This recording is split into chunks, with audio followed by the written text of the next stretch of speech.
J-Hope or Jung Hosok was born in Gwangju Metropolitan City, which is in the historical Jeolla Province region.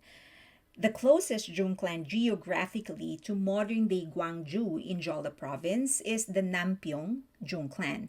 Now, let's be clear, there is a Gwangju Jung clan, but that Gwangju refers to the Gwangju in Gyeonggi Province, not the modern Gwangju in Jeolla Province where J-Hope was born.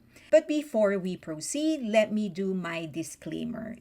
Without a proper genealogy, it's hard to be exact which clans they actually came from, so I am basing this on their geographic location. But I am hoping that at the very least, we are actually learning about Korean history and their very, very important culture. That being said, let's go. First, let's get to know the Nampyong Jung clan. Nampyong is a historical location in South Jeolla Province, very close to the modern-day Gwangju Metropolitan City where J-Hope was born and raised. The Nampyong Jung clan was a prominent Yangban or noble family during the Goryeo and Joseon dynasties. A Yangban was a member of a traditional ruling class in Korea during the Joseon dynasty, which reigned from 1392 to 1897. The Yangban was composed of civil and military officials who passed the highly competitive Gwago, or the state examination, which granted them privileges such as government positions, tax exemptions, and social status. The Nampyong Jung clan established government institutions, Confucian policies, and diplomatic relations with China. But probably the most prominent figure of the Nampyong Jung clan is Jung Yak-yong, the greatest scholar of Joseon. Jung Yak-yong is the ultimate Joseon-era Renaissance man. This guy wasn't just a scholar, he was an engineer, legal reformer, and social critic who basically did everything except invent K-pop.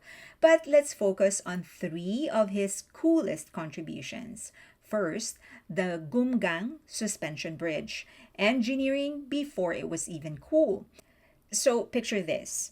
It's the 18th century and most people in Joseon are crossing rivers the old-fashioned way, by not drowning. Then comes Jung Yak-yong and said, well, maybe we can use science instead of just praying we don't fall in. The idea, he designed a suspension bridge. Yep, exactly like the bridges that we are using today. This was a century before Europe got the memo in suspension bridges. Instead of just stacking rocks and hoping for the best, he used tensile force or pulling strength to distribute weight. The bridge used iron chains, unheard of during that time. It was sturdy enough for people, horses, and carts, and that was a big deal back then. Now the problem? Joseon officials were not ready for this level of innovation, so his bridge wasn't fully built, but his designs inspired future engineering projects in Korea. Basically, he was the Leonardo da Vinci of bridges, but the government was too slow to appreciate him. Second, legal reforms, because Joseon's justice system was a hot mess. Before Jung Yak-yong came along, the Joseon legal system was an absolute nightmare. Rich people, untouchable. Poor people get punished just for existing. Corrupt officials taking bribes like it's a side hustle. So Yak-yong was like, yeah, this needs to be changed. Jung Yak-yong simplified Joseon's laws because even judges couldn't keep up. And he fought against corruption, which made him unpopular with, well, corrupt people. He also advocated for fair trials because, shocker, torturing confessions out of people isn't great justice. Number three, he invented a water lifting device before pumps were cool. Farmers had to manually haul water from irrigation. And let's be honest, that's exhausting and very inefficient. Yak-yong's solution? He designed a water-powered lifting device that made irrigation 10 times easier. Think of it as an early Korean version of an Archimedes screw, but even smarter. This saved farmers time and labor, making agriculture more efficient. It's absolutely futuristic. As expected, the government ignored it because they simply couldn't fathom it. Jung Yak-yong was the underrated Joseon MVP.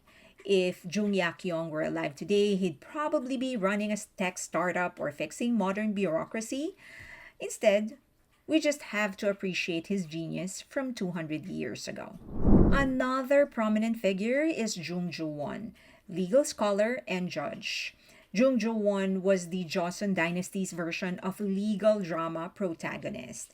Think of him as a mix between top tier Supreme Court justice, a legal reformer, and a detective who actually cared about fairness, all while dealing with a system that made Game of Thrones politics look lame.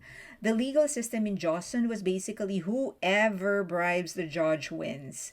If you were rich or powerful, congratulations, you would get away with anything.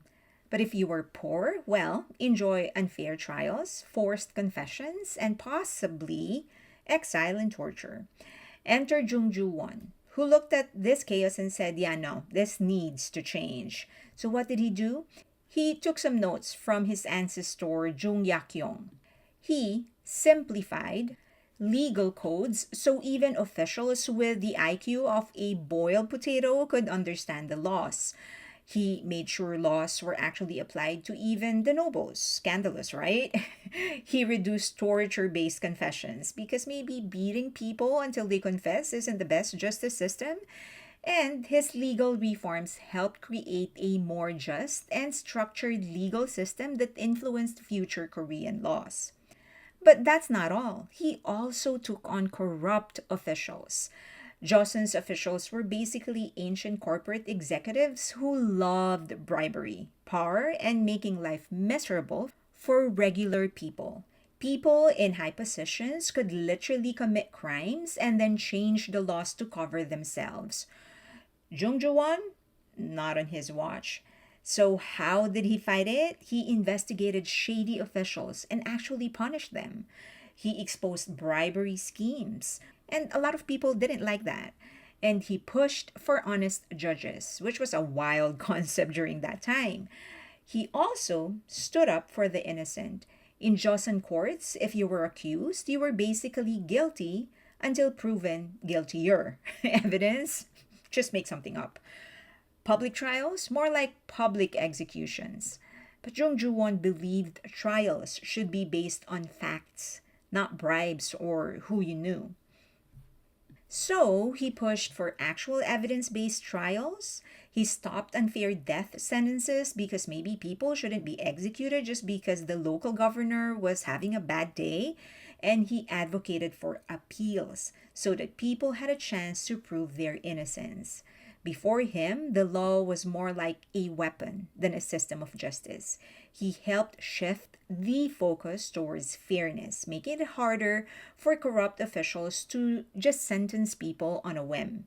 Today, South Korea has a multi tiered court system, allowing people to appeal to higher courts. Wrongful convictions can be overturned with new evidence. Legal reviews prevent abuse of power by judges and officials. From Joseon to Jung Hosok, a legacy of visionaries. So, what have we learned today? The Jung blood isn't just a family name, it's a mindset. Whether it was Jung Yak-yong designing bridges before suspension bridges were even a thing, or Jung Ju-wan fighting for justice while everyone else was just fighting for bribes, one thing is clear. The Jungs don't follow trends, they create the future.